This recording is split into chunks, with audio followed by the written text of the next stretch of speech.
Shalom de nouveau. Nous allons parler du secret de son onction. Le secret de l'onction. L'onction, c'est quoi? L'onction, c'est un pouvoir en tant que sorte que nous avons. Et ce pouvoir, c'est nous seuls qui pourraient détecter le pouvoir, la source de notre pouvoir. Nous pouvons les distribuer, donner à certaines personnes, mais nous sommes la source de ce pouvoir. La source de ce pouvoir, oui. Et comment? Vous voyez Samson. Il a vendu son onction, la raison pour laquelle il a été trahi. Ça veut dire, l'homme doit apprendre coûte que coûte, quoi que ce soit, tout ce qui se passe, l'homme doit apprendre à garder ses secrets.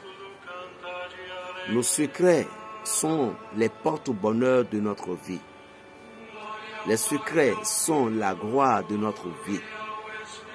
Quel que soit l'amour que tu as pour ton homme, ta femme, tout, il n'est pas question que ce que tu fais en secret pour pouvoir fructifier tes biens, ce que tu fais en secret pour pouvoir prier, ce que tu fais comme secret, en tout cas, ce que tu as comme secret, et puis c'est ça que les gens aiment chez toi, ne les dévoile jamais à quelqu'un. Ne les réveille jamais à quelqu'un. Il y a des gens aujourd'hui, vous avez été trahi par des femmes. La société a été écroulée par les femmes. Les difficultés ont été engendrées par les femmes. Et je vais vous dire, les femmes, ils ont posé des pièges, mais ils ne vous ont pas forcé de dire ce que vous avez dans votre cœur. Vendu son onction, c'est vendu sa vie tout entière. Samson a livré son secret à Dalila, mais à plusieurs reprises, Dalila lui avait posé la question et Samson lui avait déjoué. Mais l'amour aveugle lui a fait que Samson a livré son secret et il s'est retrouvé dans les ténèbres. Il ne faut pas que l'amour ne vous aveugle pas. Non, c'est mon homme, j'ai confiance en lui. Ah non, il ne peut jamais me trahir. Ah non, moi lui c'est pour l'éternité. Ah, que c'est ma femme. Et c'est là, franchement, attention. Attention.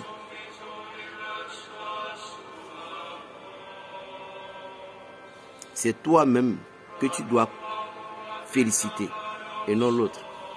Même si vous êtes mari et femme. Ah non, c'est ma femme, j'ai confiance en lui. La Bible a déclaré, ne fais jamais confiance aux femmes.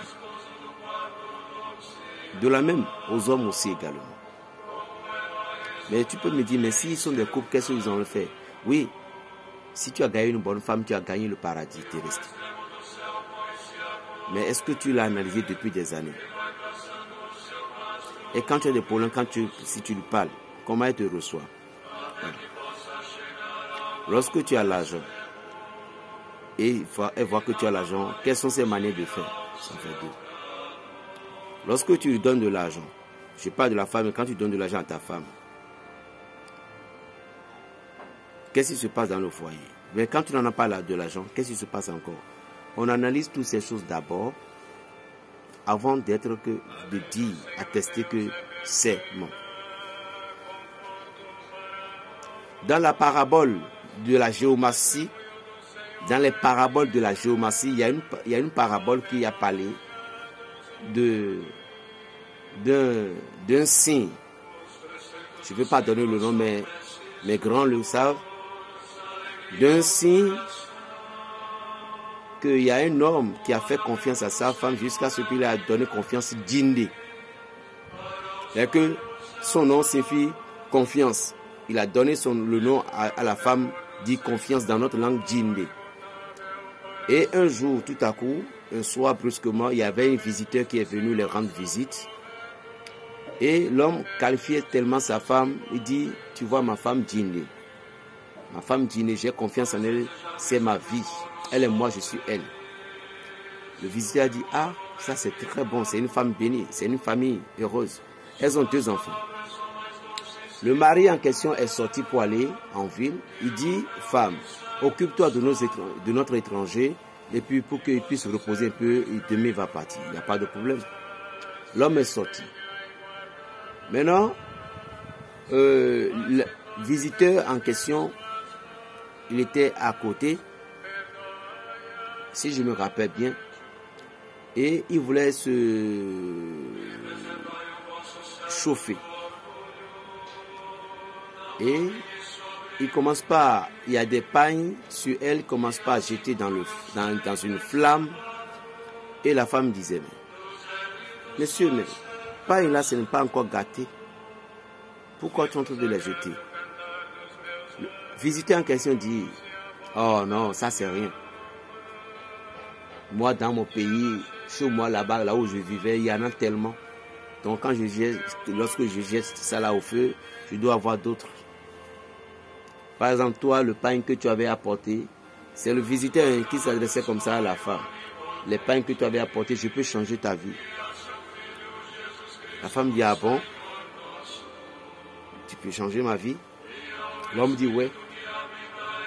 Ils ont de parler jusqu'à ce que la femme est séduite.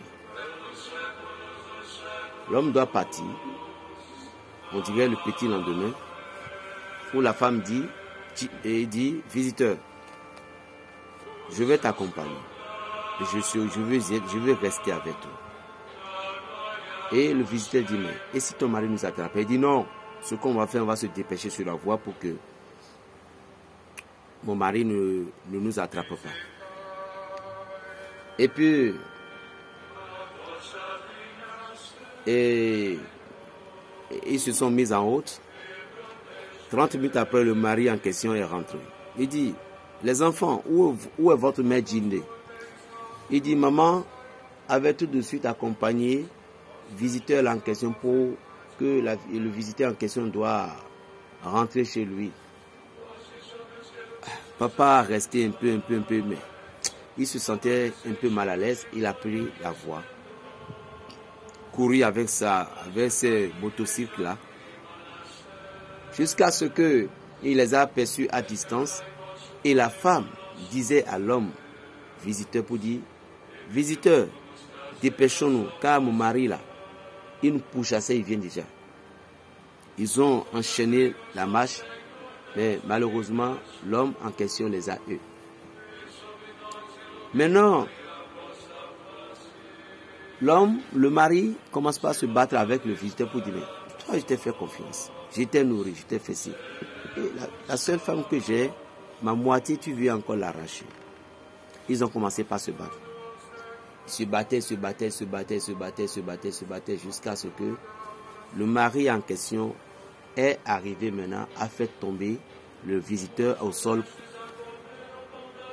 pour monter sur lui. Maintenant, il y avait juste un couteau à côté. Et le mari dit, Djindé, ma femme, donne-moi le couteau là pour que je puisse terminer le visiteur, pour qu'il nous lâche à paix. Il a appelé sa femme plus de 10 fois. La femme n'a pas bougé.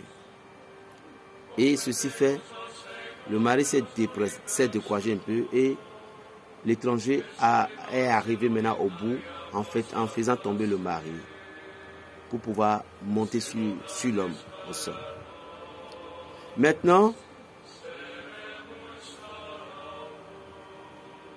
le visiteur là a dit à la femme Djindé, donne-moi le couteau, je vais tuer ton mari, on va se marier, je vais partir.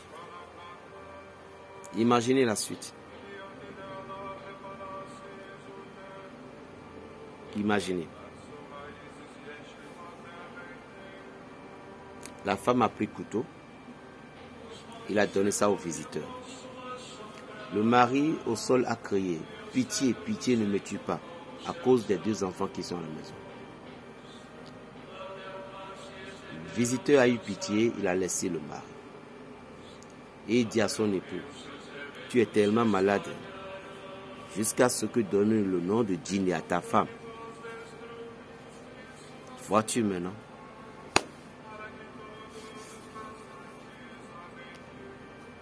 Vois-tu? Et le mari en rentré tellement frustré. Il a répudié la femme. Et tous les gens du village lui avaient dit, nous te disons ça avant nous. Ce que je viens de dire, il y en a plein de personnes là maintenant, vous êtes dans ces erreurs-là. Analysez d'abord la femme, analysez d'abord l'homme avec qui vous voulez marier, analysez d'abord la femme avec laquelle vous vous mariez aussi. Aussi, nos chères mamans, être trop ambitieux fait ce que notre foyer se brise. L'ambition nous éloigne de notre destin. Qui peut imaginer que la confiance que l'homme a, la femme pouvait le trahir? Dans la vie, fais confiance à toi-même. Un jour, j'étais, je ne veux pas, c'est une autorité, je ne veux pas citer son nom. J'étais une vieille, une dame, elle est une princesse de Dahomey. C'était la mère, la femme d'un président, de notre cher président de ce Bénin ici. La paix sur ce président. Et j'étais chez elle et dit, berger, je ne comprends pas ce qui ne va pas du tout. Et directement le Seigneur a tourné mes regards vers la princesse, la dame, la maman, princesse là, elle a une amie quoi. Elle a une copine. Elle aussi est un peu vieille. Le Seigneur a tourné mon regard vers la vieille là. Et le Seigneur m'a dit de dire à la dame princesse pour dire, maman, ne fais pas confiance à quelqu'un, même à vos amis, jusqu'à ce que je vais dire comme ça là, c'est drap. La copine à côté dit, toi tu sors d'où pour dire ça? Moi je suis son ami. Et tu dis de ne pas me faire confiance. C'était battre le jour. Paix à son âme. La dame aussi est morte maintenant.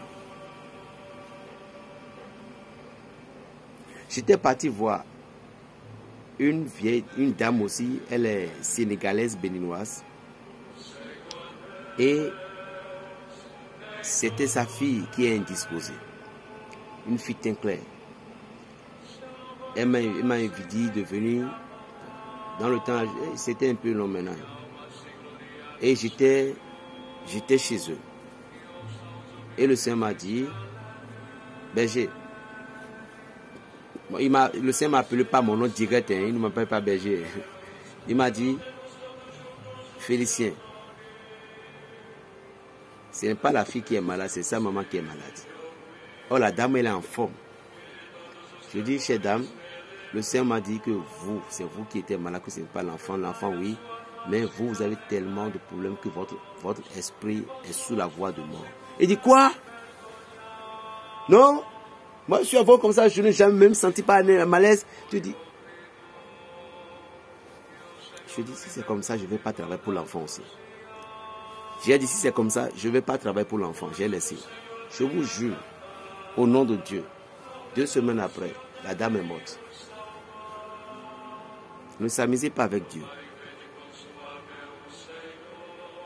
Lorsque Dieu vient à vous, ne la boycottez pas. Le monde souffre. Les chrétiens souffrent. Oui. Mais nous parlons de Samson. Samson a livré son secret.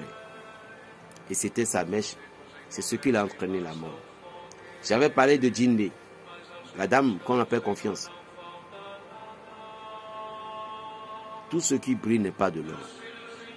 La femme est tellement parfois facile à séduire par des matériels et pas des mots douces. Tu peux me dire, ce n'est pas toutes les femmes.